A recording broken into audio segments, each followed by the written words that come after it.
Hello everyone, welcome back to my channel wisdom in wealth Telugu. ఈరోజు మనం discuss చేయబోయే topic ఏంటంటే కార్పొరేట్ యాక్షన్స్. మీరు స్టాక్ మార్కెట్స్లో ఇన్వెస్ట్మెంట్ చేద్దాం అనుకున్నా ఆర్ స్టాక్ మార్కెట్స్లో ఆల్రెడీ ఇన్వెస్ట్మెంట్ చేస్తున్నా కానీ ఈ కార్పొరేట్ యాక్షన్స్ గురించి తెలుసుకోవడం చాలా ఇంపార్టెంట్. ఓకే, కార్పొరేట్ యాక్షన్స్ అంటే ఏంటి? కార్పొరేట్ యాక్షన్స్ అంటే board of directors or company management తీసుకునే ఇంపార్టెంట్ డెసిషన్స్. అండ్ ఈ డెసిషన్స్ వల్ల షేర్ ప్రైజెస్లో కూడా చేంజెస్ వస్తుంటాయి. అవి మీరు ఈజీగా అబ్జర్వ్ చేయొచ్చు.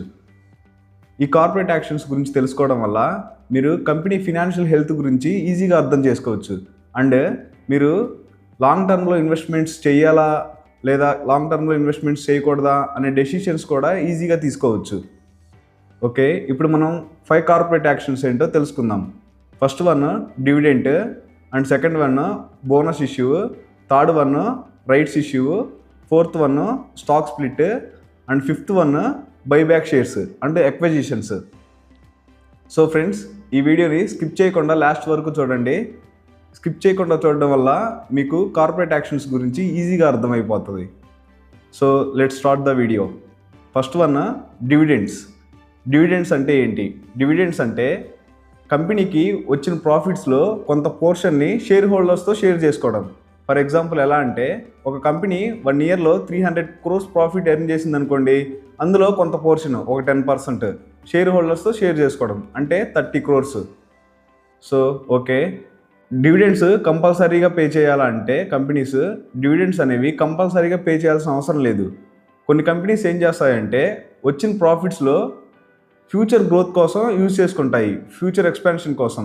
అండ్ ఇంకొన్ని కంపెనీస్ ఫ్యూచర్ ఎక్స్పాన్షన్స్ లేకపోతే, ఫ్యూచర్ గ్రోత్ ఎక్స్పెక్టేషన్స్ ఏమీ లేకపోతే మనకి డివిడెండ్స్ పే చేస్తూ ఉంటాయి. సో ఇలా డివిడెండ్స్ పే చేయడం వల్ల షేర్ హోల్డర్స్ కాన్ఫిడెన్స్ అనేది బిల్డ్ అవుతుంటుంది.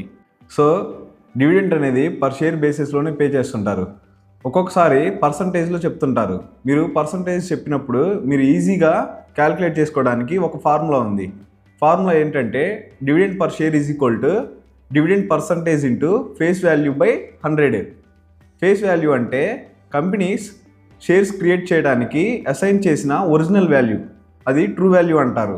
సింపుల్గా చెప్పాలంటే ఇప్పుడు ఒక కంపెనీకి 1000 రూపీస్ కావాలనుకోండి, ఎన్ని షేర్స్ క్రియేట్ చేయొచ్చు?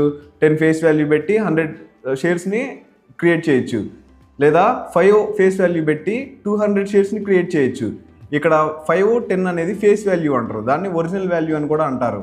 ఫైనల్గా డివిడెండ్ సైకిల్లో ఇంపార్టెంట్ డేట్స్ ఏంటంటే, first one declaration date, dividend declaration date are announcement date, and second one X dividend date, and third one record date.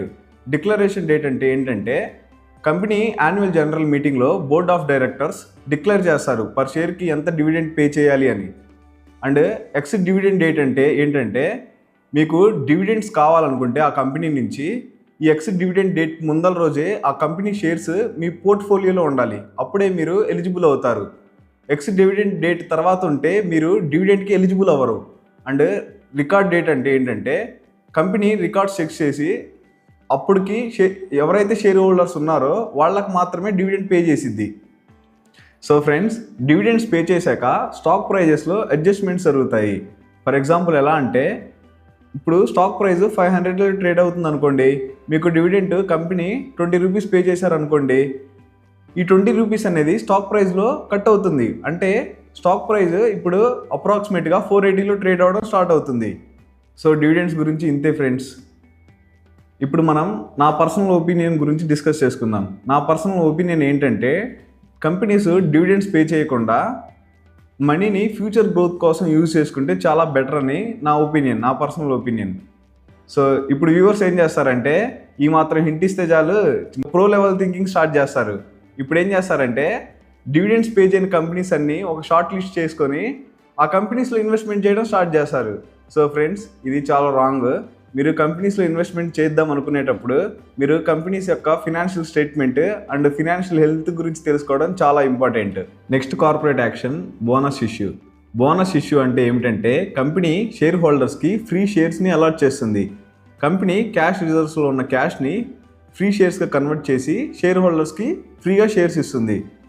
Company బోనస్ని ఎలా ఇష్యూ చేస్తుందంటే రేషియోల ద్వారా ఇష్యూ చేస్తుంది. ఫర్ ఎగ్జాంపుల్ ఎలా అంటే కంపెనీ 1:1 బోనస్ రేషియో ఇష్యూ చేసిందంటే దీని meaning ఏమిటంటే మీ దగ్గర 1 షేర్ ఉంటే మీకు ఎక్స్ట్రాగా ఫ్రీ షేర్స్ వస్తాయని. ఇప్పుడు 2:1 రేషియో ఇష్యూ చేసిందంటే మీ దగ్గర 1 షేర్ ఉంటే 2 ఎక్స్ట్రా షేర్స్ ఫ్రీగా వస్తాయని అర్థము. సో ఇప్పుడు బిగినర్స్ డౌట్ ఏంటంటే ఫ్రీ షేర్స్ వస్తున్నాయి కదా, నా ఇన్వెస్ట్మెంట్ వాల్యూ ఏమన్నా చేంజ్ అవుతుందా అని, ఇన్వెస్ట్మెంట్ వాల్యూ పెరిగిపోద్దని డౌట్ ఉంటుంది. ఇక్కడ ఇన్వెస్ట్మెంట్ వాల్యూ అనేది సేమ్గానే ఉంటుంది. బోనస్ కూడా కొన్ని ఇంపార్టెంట్ డేట్స్ ఉంటాయి. అవి ఏంటంటే bonus announcement date and second one X bonus date and third one record date. Bonus announcement date అంటే కంపెనీ యాన్యువల్ జనరల్ మీటింగ్లో బోనస్ ఇష్యూ చేసిద్ది, ఎంత రేషియోలో ఇష్యూ చేయాలని డిక్లేర్ చేసిద్ది. అండ్ ఎక్స్ బోనస్ డేట్ అంటే మీకు బోనస్ కావాలనుకుంటే ఆ పర్టికులర్ కంపెనీ నుంచి ఈ ఎక్స్ బోనస్ డేట్ ముందలే ఆ కంపెనీ యొక్క షేర్స్ మీ డీమెట్ అకౌంట్లో ఉండాలి. డీమెట్ అకౌంట్లో ఉంటేనే మీరు బోనస్కి ఎలిజిబుల్ అవుతారు. ఎక్స్ బోనస్ డేట్ తర్వాత కానీ షేర్స్ ఉన్నాయనుకోండి మీరు బోనస్కి ఎలిజిబుల్ అవ్వరు. సో ఇప్పుడు ఫైనల్గా ఏమవుతుందంటే బోనస్ ఇష్యూ చేసిన తర్వాత స్టాక్ ప్రైజెస్ కూడా అడ్జస్ట్ అవుతుంది. ఫర్ ఎగ్జాంపుల్ ఎలా అంటే ఇప్పుడు కంపెనీ 1:1 బోనస్ రేషియోని ఇష్యూ చేసింది అనుకోండి, మీ దగ్గర యాక్చువల్ షేర్స్ 100 ఉంటాయి. 1:1 బోనస్ రేషియో ఇష్యూ చేసింది కాబట్టి 100 ఫ్రీ షేర్స్ వస్తాయి. అప్పుడు టోటల్ నెంబర్ ఆఫ్ షేర్స్ 200 అవుతాయి. స్టాక్ ప్రైస్ బిఫోర్ బోనస్కి ముందు 300లో ట్రేడ్ అవుతుంటే బోనస్ ఇష్యూ చేశాక 150లో ట్రేడ్ అవ్వడం స్టార్ట్ అవుతుంది. టోటల్ ఇన్వెస్ట్మెంట్ వాల్యూ సేమ్ ఉంటుంది, 30,000 ఉంటుంది. ఇప్పుడు కంపెనీ 2:1 రేషియోలో బోనస్ ఇష్యూ చేసింది అనుకోండి, యాక్చువల్ షేర్స్ మీ దగ్గర షేర్స్ 100 ఉంటాయి. బోనస్ 2:1 చేసింది కాబట్టి 200 షేర్స్ ఎక్స్ట్రాగా వస్తాయి.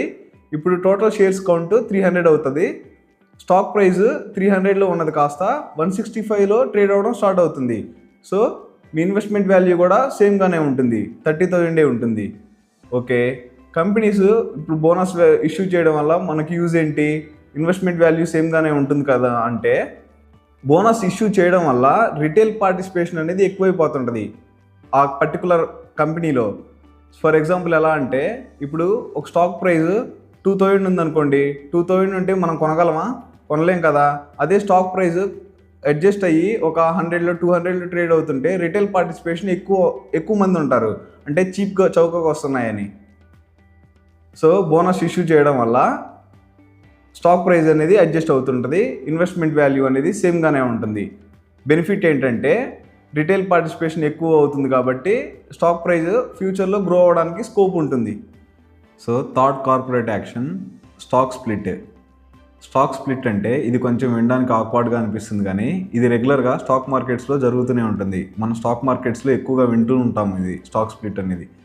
సో స్టాక్ స్ప్లిట్ అంటే ఏంటి? స్టాక్ స్ప్లిట్ అంటే షేర్స్ని నెంబర్ ఆఫ్ షేర్స్గా స్ప్లిట్ చేయడం, అంటే షేర్స్ కౌంట్ అనేది ఇంక్రీజ్ అవుతుంటుంది. ఇక్కడ బోనస్కి స్టాక్ స్ప్లిట్కి చిన్న డిఫరెన్స్ ఉంటుంది. సేమ్ ఒకేలాగా ఉంటే చిన్న డిఫరెన్స్ ఏంటంటే బోనస్ ఇష్యూలో ఫేస్ వాల్యూ అనేది సేమ్గానే ఉంటుంది, కానీ స్టాక్ స్ప్లిట్లో ఫేస్ వాల్యూ అనేది రెడ్యూస్ అవుతుంది. ఎలా అంటే మీకు ఒక ఎగ్జాంపుల్ చెప్తాను వినండి. ఇప్పుడు కంపెనీ 1:1 స్టాక్ స్ప్లిట్ చేసింది అనుకోండి, కంపెనీ షేర్ ప్రైస్ 300లో ఉంది, 1:1 స్టాక్ స్ప్లిట్ చేసింది, ఫేస్ వాల్యూ 10 ఉంది. స్టాక్ స్ప్లిట్ చేశాక ఫేస్ వాల్యూ అనేది 10/2 అయ్యి 5కి అడ్జస్ట్ అవుతుంది ఫేస్ వాల్యూ. ఇక్కడ నెంబర్ ఆఫ్ షేర్స్ పెరుగుతాయి. మీ దగ్గర 1 షేర్ ఉంటే 2 షేర్స్ అవుతాయి, ఇన్వెస్ట్మెంట్ వాల్యూ సేమ్ అవుతుంది, స్టాక్ ప్రైస్ అడ్జస్ట్ అవుతుంది. 300లో ఉన్న స్టాక్ ప్రైస్ 150లో ట్రేడ్ అవ్వడం స్టార్ట్ అవుతుంది.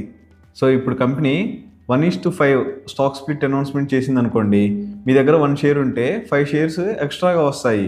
ఇప్పుడు స్టాక్ ప్రైస్ అనేది ఎలా అడ్జస్ట్ అవుతుందంటే 1000లో ఉన్న స్టాక్ ప్రైస్ అనేది 200లో ట్రేడ్ అవ్వడం స్టార్ట్ అవుతుంది. అండ్ ఫేస్ వాల్యూ కూడా చేంజ్ అయిపోతుంటుంది. ఫేస్ వాల్యూ 10 ఉందనుకోండి, 1:5 స్టాక్ స్ప్లిట్ చేసింది కాబట్టి ఫేస్ వాల్యూ 2కి అడ్జస్ట్ అవుతుంది. ఓకే, ఈ స్టాక్ స్ప్లిట్ చేయడం వల్ల మనకి యూజ్ ఏంటంటే లిక్విడిటీ పెంచడానికి, మార్కెట్ వాల్యూమ్స్ పెంచడానికి, అండ్ స్టాక్ స్ప్లిట్ చేయడం వల్ల స్టాక్ ప్రైస్ అనేది అట్రాక్టివ్గా ఉంటుంది, మనకి అట్రాక్టివ్గా కనిపిస్తుంది. And next one, stock split చేయడం వల్ల స్టాక్ ప్రైస్ తగ్గిద్ది కాబట్టి రిటైల్ పార్టిసిపేషన్ ఇంక్రీజ్ అవుతూ ఉంటుంది. 1000లో ఉన్న స్టాక్స్ కొనడం కంటే 200లో ఉన్న స్టాక్స్ కొనడం బెటర్ అని చాలామంది అనుకుంటుంటారు కదా. సో స్టాక్ ప్రైస్ అనేది అట్రాక్టివ్గా కనిపిస్తుంటుంది. Next corporate action rights issue. Rights issue అంటే ఏమిటంటే ఇదొక సెకండరీ ఐపీఓ లాంటిది. ఆల్రెడీ ఎగ్జిస్టింగ్ షేర్ హోల్డర్స్కి షేర్స్ ఇష్యూ చేసి వాళ్ళ దగ్గర మనీ కలెక్ట్ చేస్తుంది.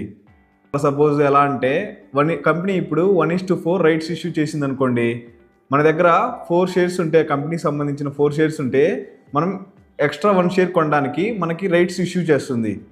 ఇలా రైట్స్ ఇష్యూ చేయడం వల్ల స్టాక్ ప్రైస్ అనేది డిస్కౌంట్లో దొరుకుతుంది మనకి. సో బోనస్లో అయితే మనకి ఫ్రీ షేర్స్ వస్తాయి, కానీ రైట్స్ ఇష్యూలో మనం కంపెనీకి మనీ పే చేయాలి.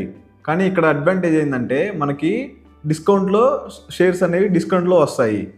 ఇక్కడ మనం షేర్స్ డిస్కౌంట్లో వస్తున్నాయని బ్లైండ్గా ఇన్వెస్ట్మెంట్ చేయకూడదు. ఎందుకంటే మీకు కంపెనీ ఫినాన్షియల్ హెల్త్ గురించి తెలిస్తేనే మీరు రైట్స్ ఇష్యూలో పార్టిసిపేట్ చేయండి.